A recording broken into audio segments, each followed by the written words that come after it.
کی سٹوری سنا رہی ہے، اور اسی پر روحانی علاج کے نام سے پورا دھندا اور کاروبار چل رہا ہے۔ فون کرنے والا کرتا ہے جی میرے پیٹ میں درد ہے۔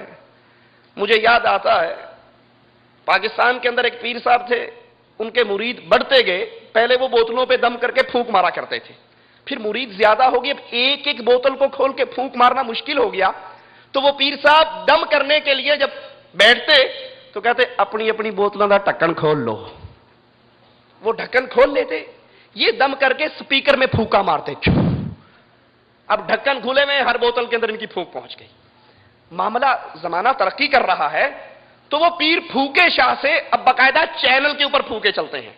روحانی علاج کے لیے ایک حضرت فون کرتے ہیں مجھے یہ بیماری ہے، وہ کہتا ہے سجا پیر نہ ہلائیں، حرکت نہ کریں، میں اپنے روحانی علم کے ذریعے تیرے جسم میں داخل ہو چکا ہوں، تیری بند شریانوں کو کھول رہا ہوں، تیرا آپریشن کر رہا ہوں، اور 5 منٹ کے اندر اندر تو بالکل ٹھیک ہو جائے گا۔ وہ کویت بیٹھا ہوا ہے، یہ انڈیا اور پاکستان میں بیٹھا ہوا ہے، اور ٹیلی ویژن کے ذریعے روحانی علاج کا یہ دھندا چل رہا ہے۔ اور علاج کرنے والا پہلے سوال کرتا ہے تیری ماں کا کی نام ہے۔ وہ فون کرتا ہے تو پہلے پوچھتا ہے تیری ماں کا کیا نام ہے۔ اور یاد کر لیجئے امت اسلام کے علماء کا یہ فتویٰ ہے، حقیقت ہے، جو علاج کرنے والا ماں کا نام پوچھ کے علاج کرتا ہے یہ جادوگر ہے، اگر اسلامی حکومت ہو اس کی گردن کاٹ دی جائے گی۔ ماں کا نام پوچھ کے علاج کرنے والا جادوگر ہے، جو علاج نہیں کر رہا، روحانیت کے نام پہ جادوگری پھیلا رہا ہے، نوری علم سفلی علم کا نام لیتا ہے، اور مقصد اپنے اس جادو کو پھیلانا اور شیطانوں کو راضی کرنا ہے۔ کیو ٹی وی پر پیش ہونے والا یہ استخارہ ہے کیا؟ آئیے ذرا آپ بھی سنیے۔ اور عجیب بات ہے کہ استخارہ خاص انسان کا اس کے رب کے ساتھ ایک معاملہ ہے، رب کے ساتھ صلاح مشورے ہیں، لیکن یہاں مشورہ کیا جاتا ہے مشرکوں کے سرداروں سے۔ کیوں چینل پر جو حضرت بیٹھے ہیں، جو مفتی صاحب بیٹھے ہیں، یہ تو غیروں کو پوجنے والے، غیروں کو پکارنے والے، اللہ کو چھوڑ کر غیر اللہ کو غوث آدم کہنے والے، غیر اللہ کو عالم الغیب سمجھنے والے، ان کے لیے نظر و نیاز دینے والے، ان کو اپنے لیے حاجت روا سمجھنے والے، یہ تو مشرکوں کا سردار ہے۔ تو انہیں استخارہ تو اللہ عز و جل سے کرنا تھا، مشرک کے سردار سے کیسے کر رہا ہے؟ فون کرنے والا فون کرتا ہے، ایک صاحب کا فون آیا کہ میں جدہ شریف سے بول رہا ہوں۔ واللہ ایک صاحب کا فون آیا میں جدہ شریف سے بول رہا ہوں۔ بھئی مکہ شریف ہے اور مدینہ بھی شریف ہے، کیونکہ دونوں میں حرم ہے۔ مکہ بیت اللہ کی وجہ سے، حرم مکی اور حرم مدنی یہ دونوں شریف ہیں۔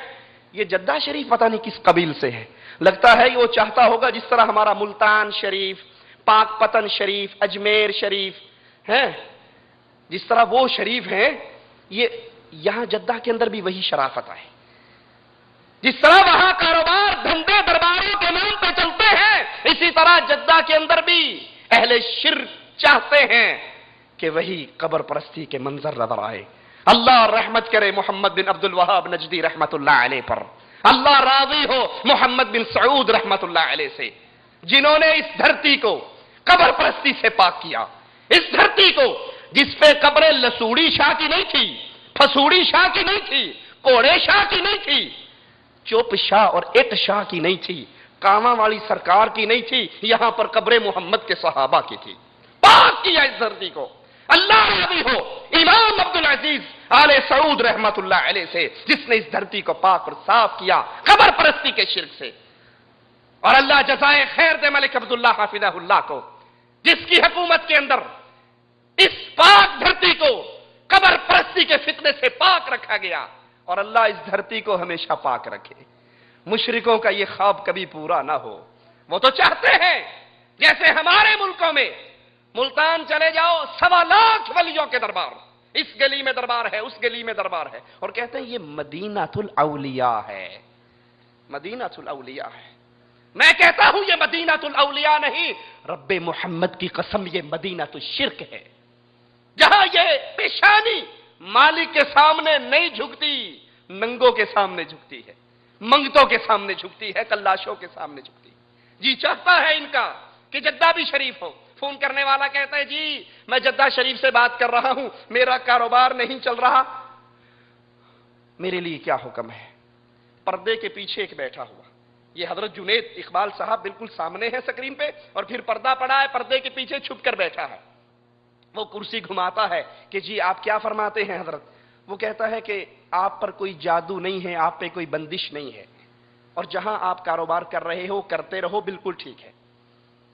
اللہ کے لیے سوچئے، یہ کراچی میں بیٹھنے والا اور یہ جدہ سے فون کرنے والا، اتنے ہزار کلومیٹر کے فاصلے پر اس کو کیسے پتا لگ گیا کہ اس پہ جادو کا کوئی اثر نہیں ہے، اس کی کوئی بندش نہیں ہے، اس پر کوئی تعویذ نہیں کیے گئے، اور جہاں یہ کاروبار کر رہا ہے وہ بالکل ٹھیک ہے، اور اسے حکم دیتا ہے کہ اپنے اسی کاروبار میں لگے رہو؟ یہ علم اس کو کیسے ہوا؟ ایک دوسرا فون کر کے کہتا ہے جناب میرے ہاں اولاد نہیں ہو رہی، تو کہتا ہے کہ آپ پر اولاد کی بندش نہیں ہے، اولاد نہ ہونے کا جادو نہیں ہے، تعویذ نہیں ہے، دم جھاڑا نہیں ہے، کوئی سفلی علم نہیں ہے، میں یہ وظیفہ بتاتا ہوں اولاد کے لیے، یہ وظیفہ کرو اور تمہیں اولاد ہو جائے گی، یہ علم اسے کیسے ہوا؟ یَهَبُ لِمَن يَشَاءُ إِنَاثًا وَيَهَبُ لِمَن يَشَاءُ الذُّكُورَ أَوْ يُزَوِّجُهُمْ ذُكْرَانًا وَإِنَاثًا وَيَجْعَلُ مَن يَشَاءُ عَقِيمًا۔ بیٹیاں اللہ دیتا ہے، بیٹے اللہ دیتا ہے، ملا جلا کر اللہ دیتا ہے، کسی کو کچھ نہ دے، یہ اختیار بھی اللہ کا ہے۔ کیوں ٹی وی کے اس مفتی کو کیسے پتا لگا کہ آپ پر جادو نہیں، آپ پہ بندش نہیں، آپ پہ تعویذ نہیں، یہ وظیفہ کرو اور تمہیں اولاد مل جائے گی؟ ایک شخص فون کر کے کہتا ہے کہ میں کاروبار کر رہا ہوں، میرا کاروبار ٹھیک نہیں چل رہا، اور میری بیوی پہ یہ الزام ہے کہ وہ تعویذ کرواتی ہے، میری بیوی میرے اوپر تعویذ کرواتی ہے، تو آپ بتائیے، اور کاروبار کی ترقی کے لیے کوئی وظیفہ بتائیے۔ وہ جنید اقبال صاحب پھر کرسی گھماتے ہیں، پردے کی طرف دیکھتے ہیں، وہ جیسے حفاظت قرآن راولپنڈی سے ایک کتاب شائع ہوئی منتظر عباس نقوی کی، وہ کہتا ہے کہ جب رسول اللہ صلی اللہ علیہ وسلم معراج پہ گئے تو عرش پہ پردہ پڑا ہوا تھا۔ اللہ کے نبی نے کہا اللہ یہ پردہ کیسا ہے؟ کہا اسی پردے کے لیے تو یہاں بلایا ہے۔ اللہ کے نبی نے حیران ہو کے پردے کو دیکھا تو جب پردہ ہٹا تو پیچھے مولا علی بیٹھے ہوئے تھے۔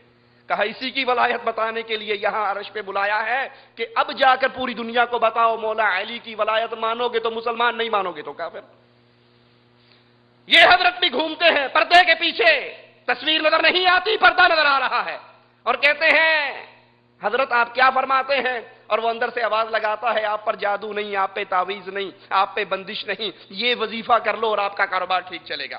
ایک خاتون فون کر کے کہتی ہے مجھے بیٹے کی تمنا ہے، مولوی صاحب غیب دانی کا دعویٰ کرتے ہوئے فرماتے ہیں کہ آپ پر کوئی بندش نہیں ہے، یہ وظیفہ لیجئے کیجئے اور آپ کی گود کے اندر بیٹا آ جائے گا۔